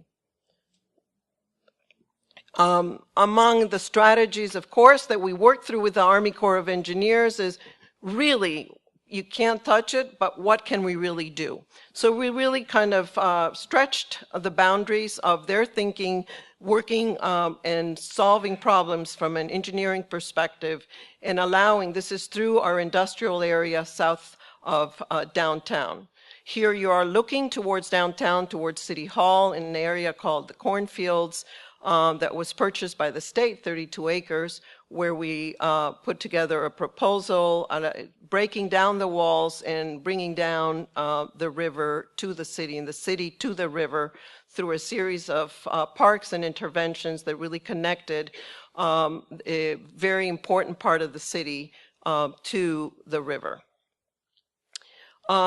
One of this particular project, which is called the Piggyback Yards, because this is where the trains come in, and actually this particular line here is when we talked to the basically the rail experts, they told us if we touched this line here, we would basically disconnect the world from any possible sort of port activity coming from the east to the west and from the east to the east. So clearly these lines are important, but right now this 145-acre site in the middle of the city is being used to park basically containers.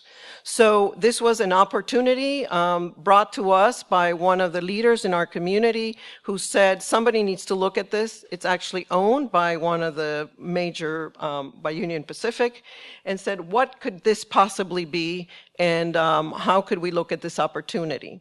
At the same time, the Army Corps had realized, gosh, getting worse, that the 100-year flood was not really being met in this part of the city. And so we started looking at those possibilities as a team and started evaluating the potential for the site, both as it in connection with an existing arts district, with a proposed clean tech corridor, for which we had won a competition, and also for the connection to a USC medical center that had just bought, and you could see Dodger Stadium basically a stone's throw away from the site. So as, you know, again, these are about surgical interventions over a long corridor that really has the ability of changing the city socially, economically, and environmentally. This is here you see the Union Station district and how it connects actually to the river. We have a few jails in between, by the way, just like you have a few jails. Amazing, these packages all come in these kind of spaghetti of river. High-speed rail is also coming through here. We're in the process of evaluating several alignments, and this is the plan. After we did the initial sort of the initial work, we actually got commissioned by one of the state agency to do some environmental work and some hydrologic calculations, and actually are in the process, and we proved that this was viable. So the Corps of Engineers actually approached us because they were in the middle of dealing with their issue of flood protection and 100-year floods, and now have incorporated this as one of their alternatives, and we're moving forward with studying with some rail engineers trestlization and what it is that we need to make this project happen. This is a project that's kind of willing itself. where we actually did some really sort of important work associated with water, sort of at a regional level and at a local level. As we all know, when you touch a channel, if you don't take care of what happens upstream and downstream, you can end up with a very big problem. We also have, of course, a very, very ambitious program across the city in terms of water and water management at many levels. And we have a seasonal river, just like your river, and we're dealing with all those issues as we move forward. This is the thinking of these now multi-leveled park. We do have to remove quite a bit of soil to make this project happen. We're in the process of also doing all the evaluations, economic and financial evaluations, to make this project a reality. And with that, I pass you on to my partner in crime. So sorry, it's getting late, but so I go very quickly. We were so excited that we actually came up with two potential direction, and it would be nice if we can have a feedback if we have time. One is called Two Rivers. We realized that looking at the actual river and this highway network, quickly that the notion of the river is not so much of something that is strong, even mentally. This was some kind of the hint that I'm sure this owner is supportive of our plan. But if you look at the history of the growth, of course the center was defined once by the river, as you can see here.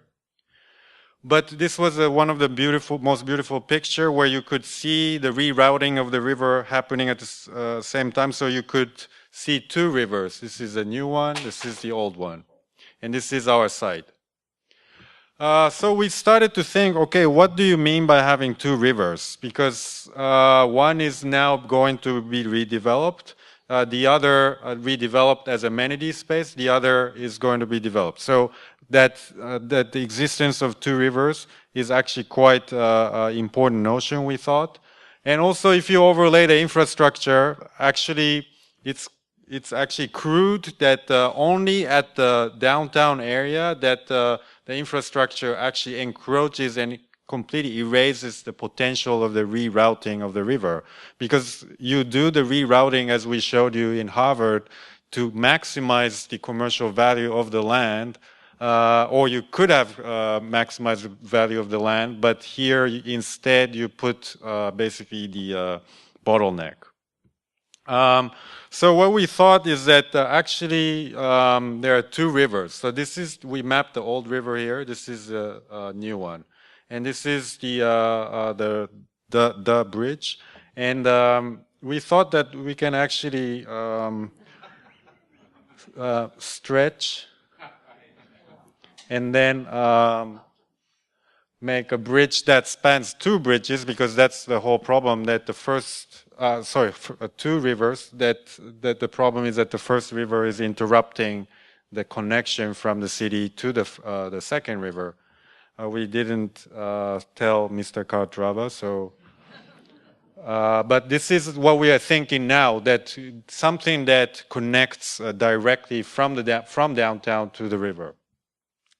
This is also a very compelling picture because you have all these new buildings that are, of course, built in the form of the old river. And this is probably closer to design district. And actually, when you start thinking of this old river as a city, as a one identity, which we thought it was a very interesting direction could be made, because somehow it already is starting at the north side. There's a creek, there's a design district. Only at our side it loses its identity, but it becomes green again. So what if this is a linear city and this site of ours is not about an extension of the downtown? So you can see here.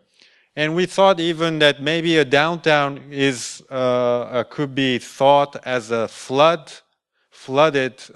program, flooded area from the old river. So it's not about downtown re-encroaching the old river, but old river actually created downtown, and then we can flood it again with an interesting program to connect the new river to the downtown. So this is a kind of simulation of it.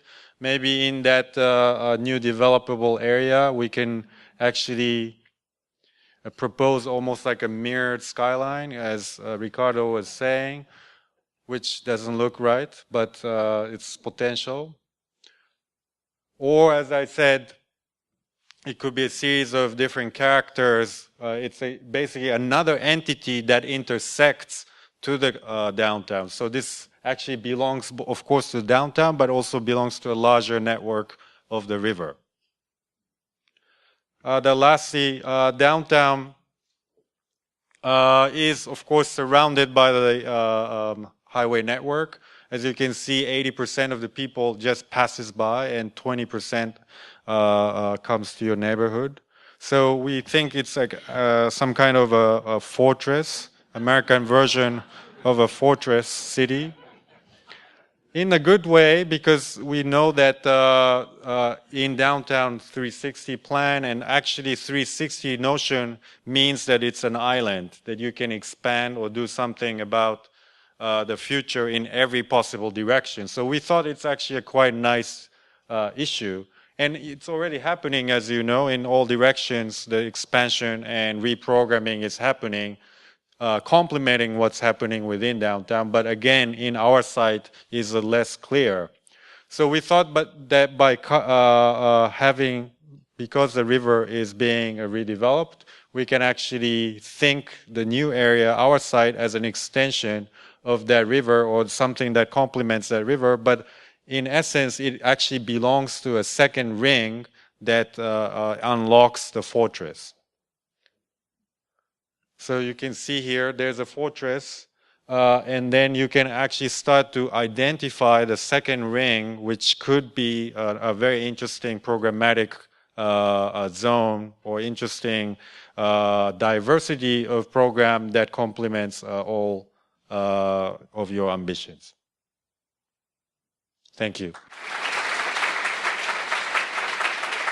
Yes, sir, in the back.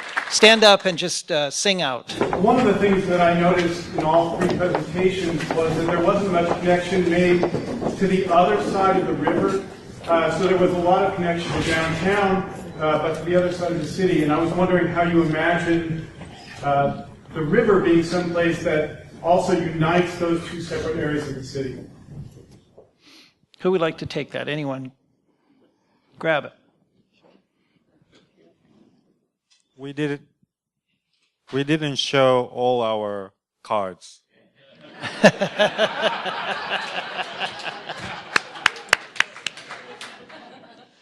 Anyone else want to comment? I think it's obvious. There has to be connection. This is the opportunity, and in every direction. Let me also answer this in perhaps another way. We have particularly talked with these teams about this one difficulty. You saw earlier a map that showed that the city of Dallas and its studio and its staff and many stakeholders, hundreds of stakeholders, are looking at the same question all along the river, both sides of the river.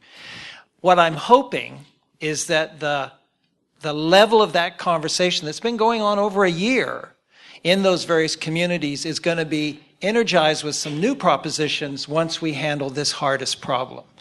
So those cards that have just been promised, I'm really looking forward to them, and I know hundreds of other people are as well.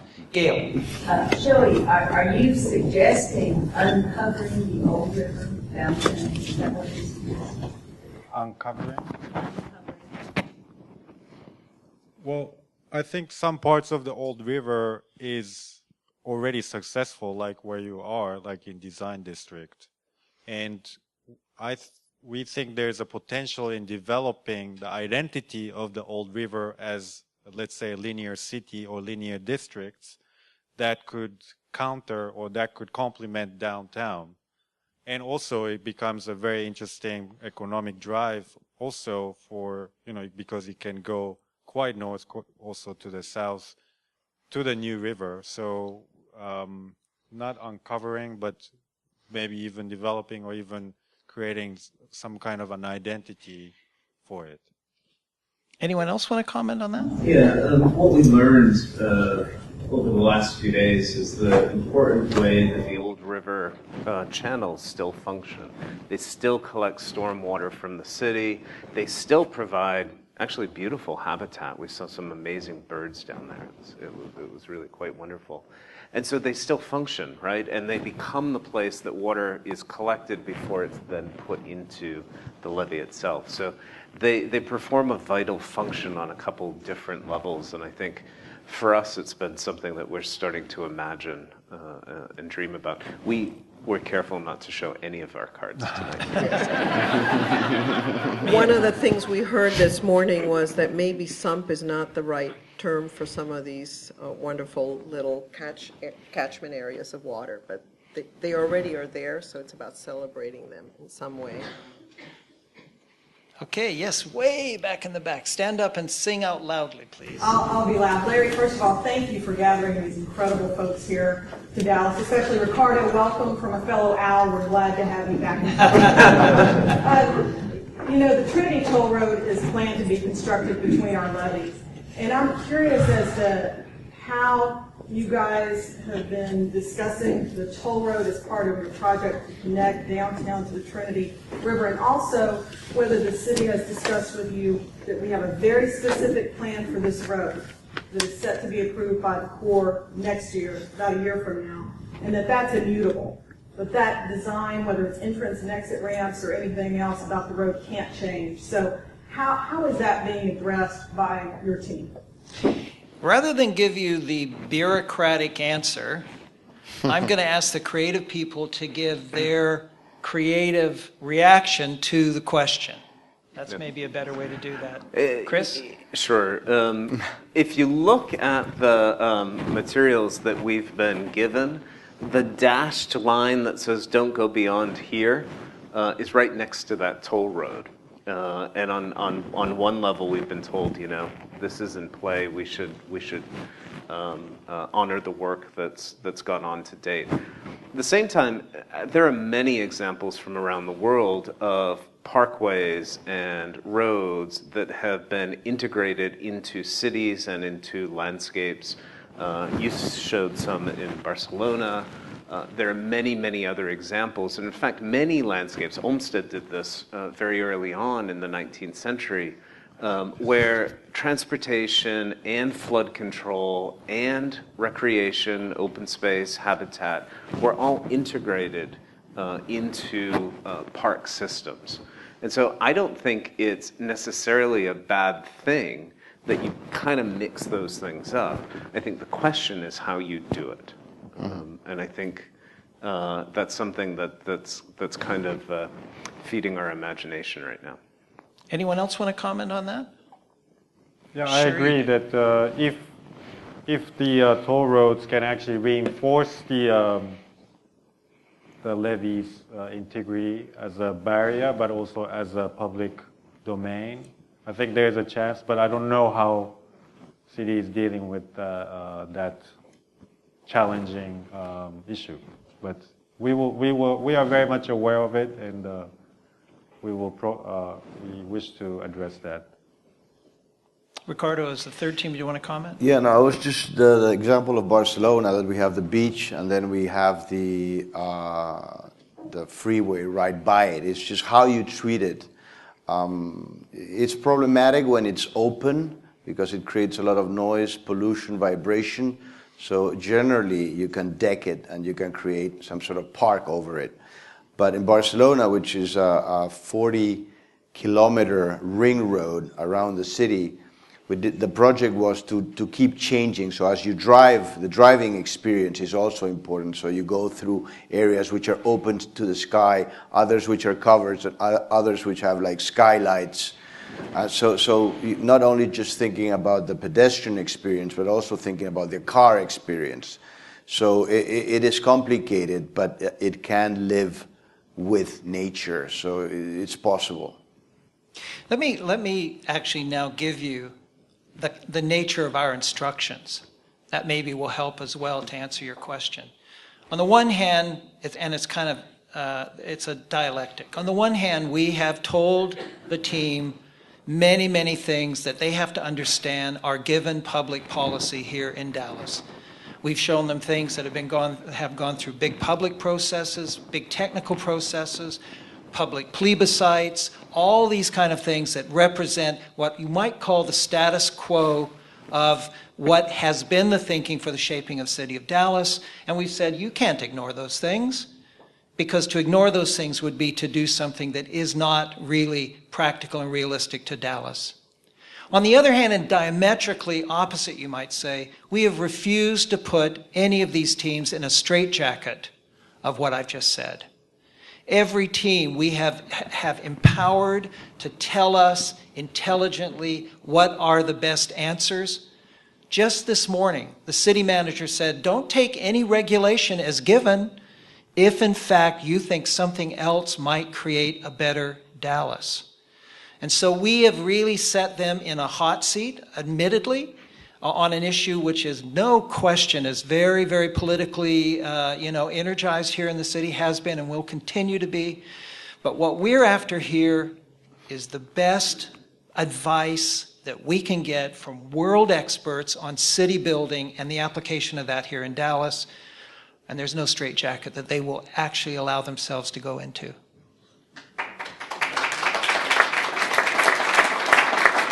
Yes, sir. I'm totally against the tollway. Okay. I don't want to get my leg broken dodging cars.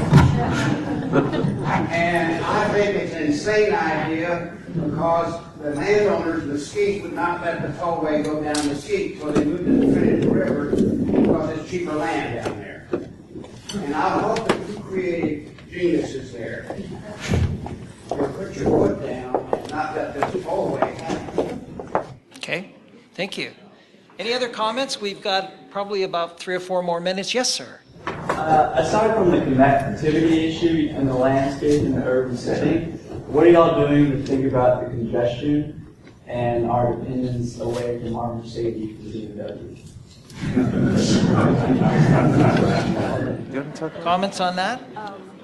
I wouldn't mind be dependent on those 2 brands.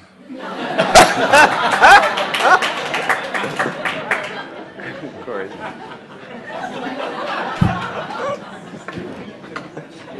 So I think the question was in our schemes, are we going to think about basically ways that the urban planning, urban design can change, maybe begin to change a kind of an automobile dependent culture, really, because it is it's a cultural mindset as well as a kind of a physical problem, right? So I think that coming in and saying there's going to be, we're going to take down the highways and not have cars in Dallas is not, that's not a viable suggestion. But I think what we can look at is, as Dallas becomes more dense, how do we, improve connectivity with alternate means? So how can we improve connectivity through more pedestrian access, more mass transit, bike paths, alternate means to the car. So we're not saying that the car will go away, but we'll say that as Dallas grows, that it grows in a more robust way with more options to over time decrease that dependency. And actually in New York City, we're finding that we are starting to be able to decommission some of our roads. We're actually, in our study for the East River waterfront, we actually found that we had excess capacity on the FDR, and that some of the designs going forward, are thinking about how we can decommission some of those lanes and actually utilize them for better economic growth. Shoei? Well, we had a similar discussion, and it somehow relates to the issue of megacity, and Larry raised a really important point that at some point the capacity becomes full and you have no choice but to take another means of transportation. I think that time might come fairly soon in this metropolitan area too. So it's, of course, we as an urban designers, we try to entice people to walk and do as much as possible, but there's also a much larger issue of the capacity of highway and networked city that basically you're forced to, spend 5 hours on the car just congested, so that doesn't work. But I think it's important to note that the city has moved forward with an incredible set of policies and strategies associated with alternative modes of transportation, everything from bicycles to all sorts of rails, and even considering, of course, high-speed rail between various cities. So this morning's presentation and some of the materials we've gotten is like, we're not reinventing the whole city sort of infrastructure. We're doing a piece of the city, and I think that we've been given incredible material with some really deep thinking already. So we feel like we don't have to reinvent it all, just put it in place. One last question. Who would like to have that last question? There's got to be someone. Okay, well, let me say, I always like it when there are no more questions. This is great. Now, I would just like to first ask you to give a hand to these three groups, these speakers. They're wonderful.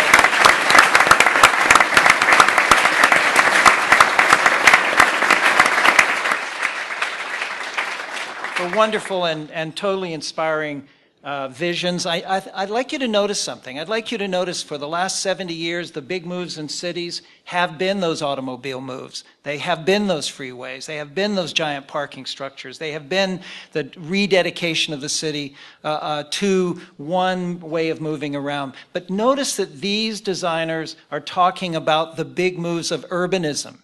They're talking about the grand gestures of architecture, of landscape, and all of that. And really, that is the kind of message for contemporary city building and the art of city building, I think that I hope you take away. And I hope you also noticed how much these urbanists talked about the tiny, elegant, humanistic measures. One person called it acupuncture. I thought it was elegantly said. So does Jaime Lerner. As you know, in Curitiba call it acupuncture. And how really delicate small changes can make a big transformation of the city. You know, this is a new way of thinking about urbanism. And these are the messages I hope you take away. And notice that these are the messages, and this is the philosophy that you'll see in October. And so thank you very much. I would also like to really take a moment in closing to certainly thank the Nasher Sculpture Center, who have been our hosts tonight. Without them, we couldn't have had this. It would not have worked.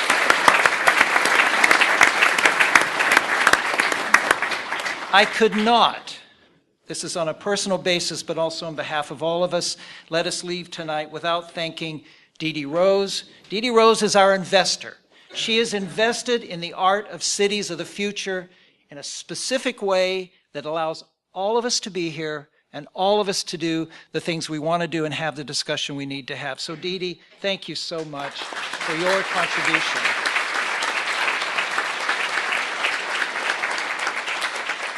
I have to thank Gail Thomas. Gail's the convener. As you all know, Gail Thomas is the convener of this town. She's the one that makes you all talk about everything. Sometimes things you don't even want to talk about, you end up talking about, and you end up learning, and you end up growing as a result of that. Gail, you have convened us. You have convened a lot of what's happening in the new thrust of urban design here in Dallas, and we thank you for that as well.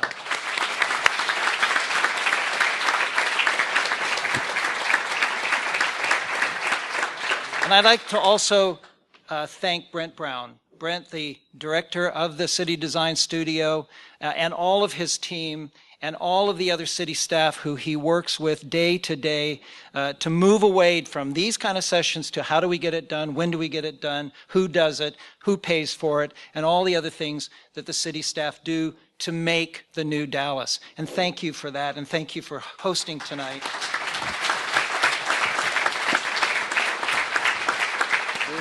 And just to close, thank you, OMA, Stoss